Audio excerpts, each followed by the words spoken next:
Welcome to all on our facts and logics academy channel. और plus two के जितने भी बच्चे पूरी इंडिया में हैं या इंडिया से बाहर हैं, सबका मैं स्वागत करता हूं अपने दिल से। और इस बात की मुझे बहुत खुशी है कि आप लोग जुड़ रहे हो हमारे चैनल के साथ, मुझसे जुड़ रहे हो। मेरा नाम है श्याम और मेरे को फिजिक्स को पढ़ाते हुए लगभग 35 साल हो गए इंडिया के अंदर। इंडिया से बाहर भी हमने पढ़ाया है और दिल्ली में हमने 12 साल से लेकर 15 साल तक हमारा काम जो दिल्ली में रहा है, जितनी भी यूनिवर्सिटी सी कॉलेज सब में हमने पढ़ाया। उसके बाद हम लोगों ने सोचा कि कुछ ऐसी सिटीज के अंदर जाके भी बच्चों को सिखाया जाए, पढ़ाया जाए, तो उनको पता चले कि बड़ी बड़ी सिटीज में एजुकेशन का लेवल क्या है और छोटी सिटीज में क्या है। तो इसलिए हम लोगों ने पठानकोट के अंदर अपना ऑफलाइन कोर्सेज स्टार्ट किए। ऑनलाइन तो पूरी दुनिया में हमारे कोर्सेज चल ही रहे हैं। तो हमारी जो इंस्टीट्यूट है फैक्ट्स एंड लॉजिक्स एकेडमी, इसमें हम लोग स्कूल और कॉलेज दोनों की एजुकेशन प्रोवाइड करते हैं बच्चों को, ऑनलाइन ऑफलाइन, ऑन एप्स, हर जगह हमारी एजुकेशन चलती है। तो आज हम लोग शुरुआत कर रहे हैं अपने इस नए सेशन की 2025 के फिजिक्स की, क्योंकि जल्दी ही आपकी क्लासेस स्टार्ट होने वाली है। तो फिजिक्स में हमारा पहला चैप्टर जो 12th में है वो कौन सा है? इलेक्ट्रिसिटी पे बेस्ड पहला चैप्टर हमारा इलेक्ट्रोस्टैटिक्स का, जिसके अंदर इलेक्ट्रिक चार्जेस एंड फील्ड्स पहला टॉपिक होता है। आपको सबको पता है, बहुत इंपॉर्टेंट है। फिजिक्स को स्टार्ट करने से पहले मैं 2-3 बातें आपको बोलना चाहूंगा। वो उसमें पहली बात यह है कि फिजिक्स जो है वो इमेजिनरी होती है। इमेजिनरी मतलब आपका जितना अच्छा, जितना इमेजिनेशन आपका स्ट्रांग रहेगा, उतना ही फिजिक्स को समझना आसान होगा। फॉर एग्जाम्पल, चार्ज की मैं बात करूं तो आपको महसूस करना पड़ेगा चार्ज चल रहा है, स्टेशनरी है, कैसा होता है, पॉइंट चार्ज किसको बोलते हैं। अगर आप इमेजिनेशन नहीं कर पाओगे, अपने इमेजिनेशन को स्ट्रेंथ नहीं दे पाओगे, तो आपके लिए करना मुश्किल होगा। आपको रटना पड़ेगा, जबरदस्ती उन चीजों को समझना पड़ेगा। जबकि अगर आप इमेजिनेशन करो तो आपको समझना आसान रहेगा। फिजिक्स कुछ भी नहीं है, हमारे आसपास का माहौल। फिजिक्स इसी को बोलते हैं ना, फिजिकल वर्ल्ड में से फिजिक्स निकला हुआ है। तो फिजिक्स को समझने के लिए इमेजिनेशन स्ट्रांग होना बहुत जरूरी है। तो जब भी मैं आपको समझाने की कोशिश करूं तो आप लोग इमेजिन करोगे, दिमाग में कहीं ना कहीं वो चीज चलेगी। अगर वो चीज चलेगी तो आपके लिए समझना बहुत आसान हो जाएगा, क्योंकि फिजिक्स मैंने भी ऐसे ही समझी थी। ठीक है, तो अगर हम बात करते हैं फर्स्ट चैप्टर की, जो है आपका electric charges and electric field, है ना, तो उसमें पहला जो टॉपिक है उस पर आज हम बात करेंगे। और वो जो पहला टॉपिक है वो है इलेक्ट्रिक चार्ज। तो वैसे तो अपने ये सारे टॉपिक्स 10th में भी पढ़े, लेकिन छोटे लेवल पे पढ़े हैं। 12th में थोड़ी इलेबोरेशंस हैं, डेरिवेशंस हैं, थोड़ा डिटेल है ना, एप्लीकेशन ज्यादा आ जाती हैं। तो उसको लेके अगर हम देखें तो ये चैप्टर ज्यादा मुश्किल नहीं है, हल्का सा आपको पहले से 10th क्लास का पता है। अगर हम बात करते हैं इलेक्ट्रिक चार्ज की, तो इलेक्ट्रिक चार्ज क्या होता है ना। तो इलेक्ट्रिक चार्ज जो है आपने छोटी क्लासेस पढ़ा था जी, क्यू से रिप्रेजेंट करते हैं और ऐसे वैसे होते हैं। तो मैं बोलूंगा अगर इस चैप्टर में सबसे मुश्किल डेफिनेशन किसी चीज की है तो वो इलेक्ट्रिक चार्ज की ही है। इलेक्ट्रिक चार्ज को डिफाइन करना थोड़ा सा मुश्किल होता है। अगर हम चार्ज की बात करते हैं कि चार्ज होता क्या है, उसके हिसाब से अगर मैं डिफाइन करने की कोशिश करूं इलेक्ट्रिक चार्ज को, तो कैसे हम लोग डिफाइन करेंगे इलेक्ट्रिक चार्ज क्या होता है। इलेक्ट्रिक चार्ज आपको पता चल गया कि इसको हम कैसे करते हैं, क्यू से डिनोट करते हैं। ये तो आपको समझ आ गया है ना, ये मैंने आपको थोड़ी देर पहले बताया था। क्यू से हम डिनोट कर देते हैं इलेक्ट्रिक चार्ज को। तो ये आपका क्यू चार्ज है ना, स्मॉल क्यू से भी कर सकते हो, कैपिटल क्यू किसी भी लेटर से यूज कर सकते हो। इलेक्ट्रिक चार्ज होता क्या है, अगर हम प्रॉपर डेफिनेशन पे जाए तो बहुत सारी डेफिनेशंस हैं इसकी। एक है मैथ के अकॉर्डिंगली जो किसी फॉर्मूला से डेरिवेशन निकली हुई है, और एक है सिंपल वे में समझाना चार्ज को। सिंपल वे से चलते हैं। सिंपल वे से मैं अगर चार्ज को समझाऊं तो क्या होगा, अगर मेरे पास दो रॉड्स है, मान लो एक ये रॉड है और ये रॉड है, इनको अगर मैं आपस में रब करता हूं तो रब करने पे क्या होगा, कुछ इलेक्ट्रॉन्स एक के टूटेंगे और दूसरे में चले जाएंगे। होगा ऐसा? तो यहां से एक में से चार्जेस निकल के दूसरी चीज में चले जाएंगे। तो इसका मतलब इलेक्ट्रिक चार्ज क्या हुआ, something shared between two bodies when they are rubbed against each other. जब भी दो चीजों के बीच में फ्रिक्शन पैदा होती है तो एक चीज यहां से यहां ट्रांसफर हो जाती है या शेयर हो जाती है, उस चीज को हम क्या बोलते हैं, चार्ज। ठीक है, बहुत सिंपल डेफिनेशन है। Something shared between two bodies when they are rubbed against each other, तो उस चीज को हम क्या बोलेंगे, चार्ज, इलेक्ट्रिक चार्ज। ठीक है, तो चार्ज क्या है, हर चीज के अंदर क्या होती है, चार्ज होती है। इसलिए हम बोलेंगे it is the property, basic चीज है सबके अंदर। It is the property that is associated with the matter due to which it produces and experience electric and magnetic effects. तो इलेक्ट्रिक चार्जेस की वजह से दो इफेक्ट आते हैं, एक है इलेक्ट्रिक और एक है मैग्नेटिक। तो दोनों कौन प्रोड्यूस करता है, charge. Something shared between two bodies, जिसकी वजह से दो इफेक्ट्स आते हैं, उसको हम क्या बोलेंगे, चार्ज। क्यू से डिनोट करेंगे, सिंपल है। और आपको ये भी पता है कि चार्जेस के दो टाइप होते हैं ना, पॉजिटिव चार्ज, नेगेटिव चार्ज। दो चार्जेस हम लेके हमेशा चलते हैं। आपको ये भी पता है दो प्रॉपर्टीज, एक बेसिक प्रॉपर्टी हमने पढ़ी थी, अगर सेम चार्जेस है वो एक दूसरे को क्या करेंगे, हमेशा रिपेल करेंगे। अगर ऑपोजिट चार्जेस है तो हमेशा अट्रैक्ट करेंगे। तो ये तो बेसिक प्रॉपर्टी होगी चार्जेस की। Similar charges repel each other, different charges attract each other, ठीक है, सिंपल है। Unit and dimension of charge, charge की जो यूनिट है कूलम, साइंटिस्ट के नाम पे होते हैं यूनिट्स, तो किसके नाम पे, ये कूलम के नाम पे। अभी आप थोड़े जैसे चैप्टर आगे बढ़ते तो हम लोग कूलम्स लॉ करेंगे, बेसिक ये लॉ, यहीं से चार्ज की डेफिनेशन निकलेगी बाय मैथमेटिकल फॉर्मूला, इसलिए जो इसकी यूनिट है वो है कूलम और इसको हम कैपिटल सी से डिनोट करेंगे। तो पहले तो ये दिमाग में डाल लो, जब भी कोई न्यूमेरिकल आएगा, कोई क्वेश्चन आएगा, कूलम की यूनिट हमेशा जो एसआई यूनिट है वो क्या रहेगी, चार्ज की कूलम, ठीक है। अगर हम बात करें कूलम, तो कूलम की बड़ी भी यूनिट्स हो सकती हैं, छोटी भी यूनिट हो सकती हैं। अगर हम बात करते हैं मिली की, माइक्रो की, तो मिली का तो आपको पता है, किसी भी चीज को 1000 से डिवाइड करते तो मिली हो जाता है, 10 की पावर 6 से डिवाइड करते तो माइक्रो हो जाता है, 10 की पावर 9 से करो तो नैनो हो जाता है। ये डिफरेंट डिफरेंट यूनिट्स हैं, ये मैट्रिक सिस्टम है, उसको हम अलग से याद कर सकते हैं। सीजीएस यूनिट की अगर मैं बात करूं तो वो है ईएसयू, और ईएसयू की वैल्यू कितनी होती है, 3 इंटू 10 की पावर 9 ईएसयू, ठीक है, ये अपने याद रख लेनी है। डायमेंशंस ऑफ चार्ज, चार्ज की डायमेंशन को हम कैसे रिप्रेजेंट करते हैं, अपनी 11th में डायमेंशन एनालिसिस किया था, तो किसी भी चार्ज की जो डायमेंशन है उसको हम कैसे लिखते हैं, एम्पेयर इनटू टी, टाइम, ए इंटू टी। बेसिक जो यूनिट है एमएलटी नहीं आएगी, यहाँ पर टी आएगा, साथ में ए आएगा, ए मतलब करंट का है, तो करंट एम्पेयर में नापते हैं, तो करंट को हमने यहाँ पर फिजिकल क्वांटिटी मान के ए लिखा हुआ है। ए इंटू टू डायमेंशन एनालिसिस किसकी है, चार्ज की, याद रखना है, अलग है बाकी से, बेसिक से, फंडामेंटल जो 7 होती है उनमें से एक है ये, ठीक है। पॉइंट चार्ज, ये पॉइंट चार्ज की डिफाइन पहले करना क्यों जरूरी है, क्योंकि आप जब भी पढ़ोगे ना फिजिक्स, उसमें हमेशा point charge point charge point charge की बात होती है। पॉइंट चार्ज मतलब एक छोटा सा चार्ज जिसको हम एक डॉट से रिप्रेजेंट कर सकते हैं, जैसे वो इमेजिन करने को बोलेगा, let a charge is placed here, ये अपने पॉइंट को इस यहाँ पर अपने चार्ज को रख दिया, तो ये जो चार्ज है यहाँ पर जिसको हमने पॉइंट से रिप्रेजेंट किया इसको बोलेंगे point charge.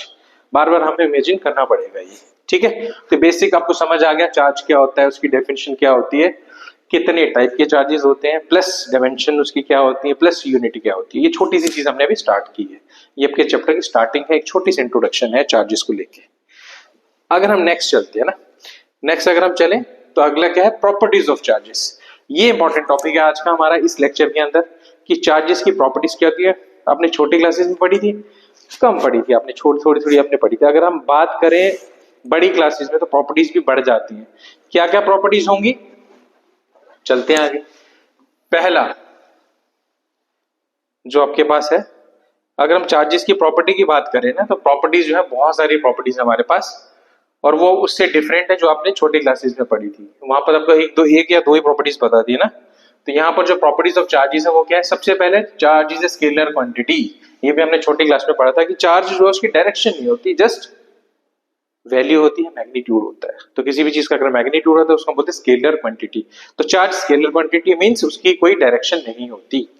Second, charge is transferable, मतलब चार्ज जो है वो एक बॉडी से दूसरी बॉडी में ट्रांसफर हो सकता है। जैसे मैंने स्टार्टिंग में आपको एग्जांपल बताया था, दो चीजों को रब करो तो एक में से दूसरे में चार्ज ट्रांसफर हो जाएगा, तो चार्ज ट्रांसफरेबल है, ये मान के चलना आपने। दूसरा, charge is always associated with mass, अगर चार्ज है तो चार्ज का मास भी होगा, ये भी अपने मान लेना है, गारंटी है इस चीज की। कोई भी चीज बिना मास के नहीं हो सकता, चार्ज न्यूट्रल हो सकता है लेकिन उसका भी कोई ना कोई मास होगा, ठीक है। तो charge can not exist without mass, clear हो गया। चार्ज खुद की वैल्यू 0 हो सकता है लेकिन मास 0 नहीं हो सकता। चार्ज इज कंजर्व्ड, मतलब कंजर्वेटिव होता है चार्ज, मतलब charge can neither be created not destroyed, charge को हम बना नहीं सकते, उसको खत्म भी नहीं कर सकते, कन्वर्ट एक जगह से दूसरी जगह ट्रांसफर कर सकते हैं। तो चार्ज प्रोड्यूस नहीं कर सकते, डिस्ट्रॉय नहीं कर सकते, हमेशा कंजर्व रहता है। कोई भी इक्वेशन आप बैलेंस करने की कोशिश करोगे तो right hand side left hand side दोनों साइड पे चार्जेस इक्वल ही होंगे अगर इक्वेशन बैलेंस्ड है। देन इनवेरिएंस ऑफ चार्ज, इसका मतलब क्या होगा, न्यूमेरिकल वैल्यू किसी भी चार्ज की जो है वो वेलोसिटी पे डिपेंड नहीं करती। कहने का मतलब ये है कि अगर आपने 2 कूलम का चार्ज लिया, वो बहुत तेजी से दौड़ने लगा अगर, तो क्या उसकी चार्ज की वैल्यू कम हो जाएगी या बढ़ जाएगी? तो आंसर है उसकी चार्ज की वैल्यू नहीं चेंज होती, उसको वेलोसिटी से कोई लेना देना नहीं है। जैसे फॉर एग्जांपल मास का लेना देना है, वेलोसिटी अगर स्पीड ऑफ लाइट से ज्यादा बढ़ जाए किसी भी चीज की तो उसका मास इंक्रीज करना शुरू कर देता है, आइंस्टाइन ने बताया। इसी तरीके से यहाँ पर अगर यही चीज अप्लाई करोगे चार्ज पे तो चार्ज के साथ ऐसा नहीं होने वाला। स्पीड बढ़ने के कारण या कम होने के कारण चार्ज की वैल्यू नहीं बढ़ती, नहीं कम होती, सेम रहती है, तो वो कांस्टेंट है, वेलोसिटी के साथ कोई रिलेशन नहीं है उसका, ठीक है। नेक्स्ट स्लाइड देखते हैं। अगर नेक्स्ट स्लाइड क्या कहती है हमें, नेक्स्ट प्रॉपर्टी हमारी क्या है, charge produces electric and magnetic field. तो एक चीज तो आप दिमाग पहले से ही खोल के रखो कि हमने आने वाले चैप्टर्स में इलेक्ट्रिक फील्ड भी पढ़नी है, मैग्नेटिक फील्ड भी पढ़नी है, और दोनों ही चैप्टर एक दूसरे के बिल्कुल सिमिलर है। जिसने इलेक्ट्रिक चार्जेस या इलेक्ट्रोस्टैटिक वाला चैप्टर अच्छे से पढ़ लिया, आने वाले दो चैप्टर उसके साथ प्लस फ्री हो जाएंगे आपको। तो दो के साथ दो फ्री चैप्टर हैं, पहले दो चैप्टर अच्छे से समझ लो, अगले दो आराम से समझ आएंगे। तो इलेक्ट्रिक चार्ज दोनों ही चीजें प्रोड्यूस करता है, इलेक्ट्रिक फील्ड भी और मैग्नेटिक फील्ड भी, मतलब दोनों में चार्ज आएगा। ठीक है, तो अपने अच्छे से याद कर लेना कि चार्ज एक ऐसी चीज है दोनों को प्रोड्यूस करता है, इलेक्ट्रिक फील्ड को भी मैग्नेटिक फील्ड को भी, दोनों को प्रोड्यूस करने वाला है। Then charge reside on the surface of the conductor, बड़ी इंपॉर्टेंट प्रॉपर्टी है। अगर किसी मेटल का आपने सरफेस ले लिया, उसमें आपने एक जगह से चार्ज दिया, तो ये नहीं चार्ज उसके अंदर चला जाएगा। चार्ज हमेशा कहाँ रिसाइड करता है, सरफेस के ऊपर, सिर्फ आउटर लेयर पे ही लाई करता है चार्ज, अंदर चार्ज नहीं जाता। बॉडी के अंदर चार्ज नहीं होता, हमेशा कहाँ होता है, उसके आउटर सरफेस के ऊपर, उसके ऊपर रिसाइड करता रहता है, बाहर रिसाइड पे। ठीक है, बड़ा इंपॉर्टेंट टॉपिक है। उसके बाद क्वांटाइजेशन ऑफ चार्ज, सबसे इंपॉर्टेंट टॉपिक चार्ज के अंदर ये वाला है, बच्चों को समझ नहीं आता। मैं आपको फिर भी बहुत सिंपल सी कोशिश करूंगा आपको समझाने की, क्वांटाइजेशन ऑफ चार्ज क्या होता है। बहुत बेसिक सी प्रॉपर्टी है। अब इसका हम एग्जांपल यहां से लेंगे, जैसे मैंने स्टार्टिंग में आपको बताया था कि दो चीजों को रब करो तो क्या होता है, एक में से चार्ज दूसरे में ट्रांसफर हो जाते हैं। तो चलते हैं, इसको फिर से करते हैं। एक मेरे पास पेन है और एक मेरे पास मान लो कि ये फिंगर है, तो मैंने इन दोनों को रब किया, यहां से 10 चार्जेस इसमें चलेंगे, 10 इलेक्ट्रॉन यहां से निकले इसमें चलेंगे। तो रब करने पे जो क्वांटिटी वो क्या जाएगी, 10 जा सकते हैं, 20 जा सकते हैं, 30 जा सकते हैं, 40 जा सकते हैं। ऐसा हो सकता है 10.5 चले जाएंगे, 12.5 चले जाएंगे, 13.5 इलेक्ट्रॉन चले जाएंगे, ऐसा नहीं होगा ना, हमेशा होल नंबर में ही जाएंगे। इसका मतलब जब भी चार्ज ट्रांसफर होगा हमेशा होल नंबर में ही ट्रांसफर होगा एक से दूसरे में, क्योंकि इलेक्ट्रॉन जो है वो होल नंबर में ही है। यहाँ पर 1 2 3 4 5 6 ऐसे होंगे इलेक्ट्रॉन्स या प्रोटॉन्स या कोई भी चार्ज। तो चार्ज जब भी ट्रांसफर होगा होल फिगर में ही होगा। तो क्वांटाइजेशन ऑफ चार्ज यही बोलता है, किसी भी दुनिया के अंदर बॉडी का जो चार्ज है वो इक्वल टू क्या होता है, n times the value of electron का charge, n into E. Charge of a body is equal to n times the charge of an electron, क्योंकि जब भी हम किसी दो चीजों को रब करेंगे हमेशा इलेक्ट्रॉन ही ट्रांसफर होंगे। कितने होंगे उससे मल्टीप्लाई कर देना आपने, वो जो n है वो होल नंबर है या इंटीग्रल वैल्यू है वो। ठीक है, तो Q is equal to N E, quantization charge क्या कहता है हमें, Q is equal to N E. Positive negative हो सकता है, वो डिपेंड करेगा चार्ज के ऊपर, कैसा है पॉजिटिव है चार्ज की नेगेटिव। एन क्या चीज है यहाँ पर, इंटीग्रल वैल्यू है, ये अपने याद रखनी है। ठीक है, एन की वैल्यू कुछ भी हो सकती है, 0 1 2 3 4, मतलब होल वैल्यू है, होल वैल्यू अपने याद रखनी है। किसी भी चीज का चार्ज ऐसे ही होगा, किसी भी चीज का चार्ज ऐसे नहीं होगा 0.5 इलेक्ट्रॉन 17.2 दिस। ठीक है, होल फिगर ही होगा हमेशा। ये है आपका क्वांटाइजेशन ऑफ चार्ज। सिंपल सा टॉपिक था, समझ आ गया होगा। बस आपने इलेक्ट्रॉन की वैल्यू याद रखनी है, जब भी न्यूमेरिकल यूज करोगे तो इलेक्ट्रॉन के चार्ज की वैल्यू आपको याद रखनी है, वो कितनी होती है, -1.6 इंटू 10 की पावर -19 कूलम। ये है ई की वैल्यू, जो हम ई लिख रहे हैं इसकी वैल्यू ये रहेगी 1.6 इंटू 10 की पावर -19 कूलम, एक इलेक्ट्रॉन के चार्ज की वैल्यू होती है। बहुत कम उसका चार्ज होता है, इसलिए उसकी वैल्यू नेगेटिव में है ना, पावर नेगेटिव आ रही है क्योंकि वैल्यू बहुत ही छोटी है। बट ये एक ऐसी वैल्यू जो आपने याद रखनी है, हर न्यूमेरिकल में यूज होगी। तो दुनिया में किसी भी चार्ज की वैल्यू क्या होगी, इस वैल्यू का मल्टीपल होगी, और वो क्या मल्टीपल होगा, होल नंबर, 0 1 2 3 4 कुछ भी हो सकता है। अगर नेगेटिव भी ले लो तो उसको इंटीजर बोल सकते हैं। ठीक है, क्लियर हो गया। मुझे नहीं लग रहा आप किसी भी बच्चे का डाउट रहा होगा। नेक्स्ट, अगर हम आगे चलने की कोशिश करते हैं तो एक छोटा सा कंपैरिजन है जो आपको करना पड़ेगा ताकि आपको चीजें बेटर समझ आ पाए। ठीक है, तो उसमें अगर हम चलें तो मैं कंपेयर करूंगा एक चार्ज को एक मास के साथ, क्योंकि थोड़ी देर पहले हमने कंपेयर किया भी था। अगर हम चार्ज और मास को लेना तो पहले तो याद रखना कि जो चार्ज है वो कुछ भी हो सकता है। नेगेटिव हो सकता है चार्ज, जैसे इलेक्ट्रॉन का चार्ज होता है, न्यूट्रल हो सकता है, जीरो चार्ज हो सकता है, पॉजिटिव चार्ज जैसे प्रोटॉन का हो सकता है। कहने का मतलब electric charge positive negative zero कुछ भी हो सकता है, सब पॉसिबल है। बट किसी भी चीज का जो मास है वो क्या जीरो नहीं हो सकता, प्लस नेगेटिव नहीं हो सकता। इसका मतलब वो हमेशा किसी क्वांटिटी है पॉजिटिव क्वांटिटी है, तो मास ऑलवेज पॉजिटिव, नेगेटिव नहीं होता। Charge carries by body does not depend on the velocity. थोड़ी देर पहले मैंने बताया था कि जो चार्ज है वो इंडिपेंडेंट ऑफ द वेलोसिटी है, लेकिन मास वेलोसिटी के साथ बढ़ता है। अगर किसी भी चीज की वेलोसिटी ऑफ लाइट के कंपेरेबल है या उससे ज्यादा है तो ठीक है, तो इंक्रीज करेगा, मास हमेशा इंक्रीज करेगा अगर वेलोसिटी इंक्रीज करती है। देन चार्ज इज क्वांटाइज्ड, अभी समझाया मैंने बड़े प्यार से आपको, बट मास की क्वांटाइजेशन अभी तक हम प्रूव नहीं कर पाए। इसका मतलब मास जो क्वांटाइज्ड नहीं है, वो किसी भी चीज का इंटीग्रल मल्टीपल है, ये अभी तक प्रूव नहीं कर पाए हैं, जबकि चार्ज के केस में हम कर चुके हैं। ठीक है, next, electric charge is conserved. ये भी मैं आपको समझाया था कि कभी भी चार्ज को आप बना नहीं सकते, उसको डिस्ट्रॉय नहीं कर सकते, लेकिन मास के साथ ऐसा नहीं है। E is equal to M C square, बड़ी प्यारी इक्वेशन है जो आइंस्टाइन ने हमें दी है, वो यही बताती है कि हम मास को एनर्जी में कन्वर्ट कर सकते हैं। इसका मतलब मास ट्रांसफरेबल है, उसको हम बना भी सकते हैं, डिस्ट्रॉय भी कर सकते हैं। वो इस इक्वेशन से पता चल जाता है। E equal to M C square देखते ही दिमाग में किसकी फोटो आती है? आइंस्टाइन की। तो उन्होंने ये बताया कि मास को हम एनर्जी में कन्वर्ट कर सकते हैं।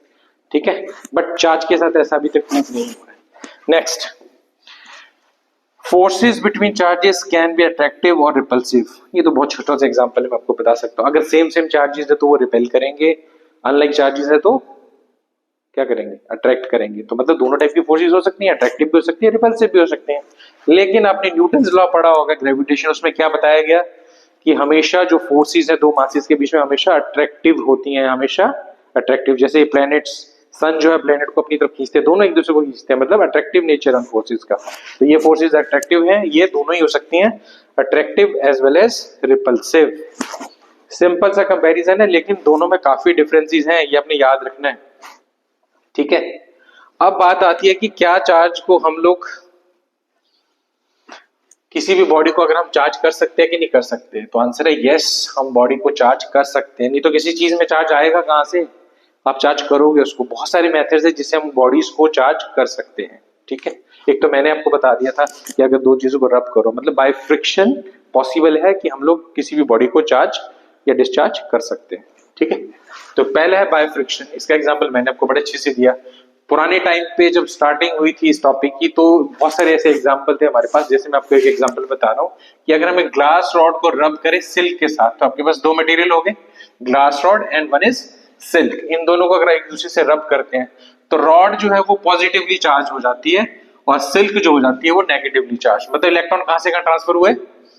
एक चीज से दूसरी चीज में ट्रांसफर हुए। जो देने वाला होता है वो क्या होता है? पॉजिटिव, और जो लेने वाला क्या होता है? नेगेटिव। तो यहाँ पर पॉजिटिव कौन हुआ? रॉड। इसका मतलब रॉड में से चार्जेस निकल के सिल्क में चले गए, सिल्क होगी नेगेटिव। एक example. Then we have second example. वो क्या कहता है, अगर आप एवोनाइट रॉड को किससे रब करो? वूल के साथ, तो वहां पर भी यही चीज देखने को मिलेगी। ठीक है, तो एवोनाइट रॉड जो नेगेटिवली चार्ज हो जाएगी और वूल क्या हो जाएगी? पॉजिटिव। तो वूल में से चार्जेस कहां चले जाएंगे? रॉड के अंदर। ये अपने याद रखना है। ठीक है, तो ये बहुत अच्छे एग्जांपल थे बाय फ्रिक्शन। फ्रिक्शन से हम लोग किसी भी बॉडी को चार्ज कर सकते हैं, पॉजिटिवली भी और नेगेटिवली भी। ठीक है, then next is electrostatic induction. Induction का मतलब आपको थोड़ा सा समझना पड़ेगा। वैसे तो एक पूरा चैप्टर हमारे पास है, बट छोटी क्लासेस में हमने ईएमआई, इलेक्ट्रोमैग्नेटिक इंडक्शन, पढ़ी हुई रहती के अंदर।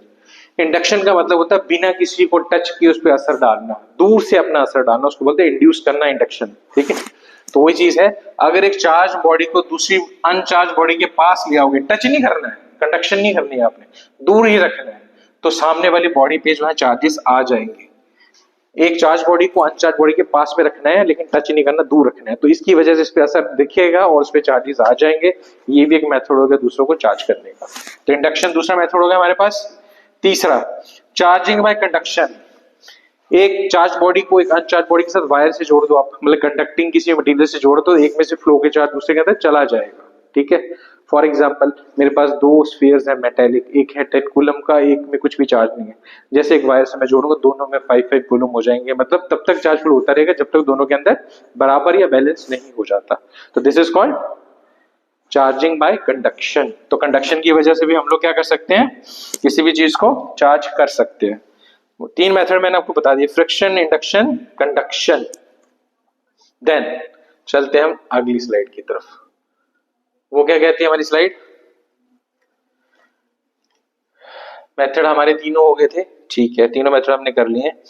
अगर हम बात करें नेक्स्ट टॉपिक की ना, तो नेक्स्ट टॉपिक जो है वो बहुत बड़ा टॉपिक है, आपका बेस है इस चैप्टर का, जिसको बोलते हैं कूलम्स लॉ। कूलम्स लॉ के लिए मैंने अलग सेक्शन आपके लिए बनाया है, क्योंकि कूलम्स लॉ को बेसिक समझना बहुत जरूरी है। अगर किसी भी बिल्डिंग का बेस स्ट्रांग नहीं है ना, उसकी एक एक चीज आपको नहीं आती, न्यूमेरिकल्स में कैसे यूज करना उस लॉ को, उस लॉ से हमें क्या क्या चीजें मिलती है। जैसे एग्जांपल आज मैंने दिया, कूलम लॉ से चार्ज की डेफिनेशन निकलती है, कूलम की डेफिनेशन निकलती है ना। तो बहुत बेसिक लॉ है, बहुत इंपॉर्टेंट चीज है, उसके लिए मैंने एक अलग से वीडियो आपके लिए बनाया है, वो हम नेक्स्ट वीडियो में करेंगे। आज हमने जो डिटेल वीडियो था किस पे बनाया था, चार्जेस पे, इलेक्ट्रिक चार्जेस इंपॉर्टेंट है। क्या क्या मैंने समझाया आपको ओवरव्यू के अंदर, इलेक्ट्रिक चार्जेस में मैंने आपको समझाया पहले चार्ज क्या होता है, कितने टाइप के चार्जेस होते हैं, उनकी प्रॉपर्टीज क्या क्या होती हैं, फिर हमने कंपेयर किया उनको मास के साथ। Then we have learn different methods of charging a body. तो मैंने बताया था 3 तरीके होते हैं, फ्रिक्शन, इंडक्शन, कंडक्शन। तो ये था आज हमारा लेक्चर, जो मुझे उम्मीद है आपको बड़े प्यार से, बड़े अच्छे तरीके से समझ आया है। फिजिक्स को हम इसी तरीके से करेंगे, इमेजिनेशन है, थोड़ी देर के लिए आपको दुनिया भूलनी पड़ती है, एक अलग दुनिया में जाना पड़ता है जो है फिजिक्स की दुनिया। फिजिक्स और मैथ्स का कॉम्बिनेशन बहुत डेडली कॉम्बिनेशन है। जिस बच्चे का मैथ्स बहुत अच्छा होता है उसकी फिजिक्स बहुत अच्छी है, क्योंकि दोनों ही इमेजिनरी हैं, और दोनों में जिसका कॉम्बिनेशन स्ट्रांग होता है वो उन दोनों की ही, ये दोनों चीजें बहुत स्ट्रांग होती है। तो फिजिक्स को कभी मैथ से अलग मत समझो, दोनों सेम पार्ट है, सेम चीजें। अच्छे जितने भी अच्छे मैथमेटिशियन थे वो अच्छे फिजिक्स पढ़ाने वाले थे। न्यूटन को देख लो आप, है ना, बहुत अच्छा एग्जाम्पल है। मैथ्स में उन्होंने बहुत काम किया, फिजिक्स में उन्होंने बहुत काम किया, सबके साथ ही ऐसा है। तो मैं उम्मीद करूंगा आप लोग जो है मैथ्स और फिजिक्स को अलग ना समझे। मुझे लग रहा है कि दोनों ही इनसेपरेबल है, दोनों एक दूसरे से ऐसे जुड़े हुए हैं ना, एक के बिना दूसरा नहीं रह सकता। तो फिजिक्स अगर आपने पढ़नी है तो मैथ्स आपका अच्छा होना चाहिए। आपको दोनों में ही सेम इंटरेस्ट लेना है, दोनों ही में इमेजिनेशन का यूज है, दोनों को अगर आप महसूस कर सकते हैं ना ये चीज क्या होने वाली है, तो फिजिक्स आपके लिए बहुत आसान है। ठीक है, तो उम्मीद है आपको ये लेक्चर बहुत पसंद आया होगा। मिलते हैं आपको नेक्स्ट चैप्टर के साथ अगली क्लास में।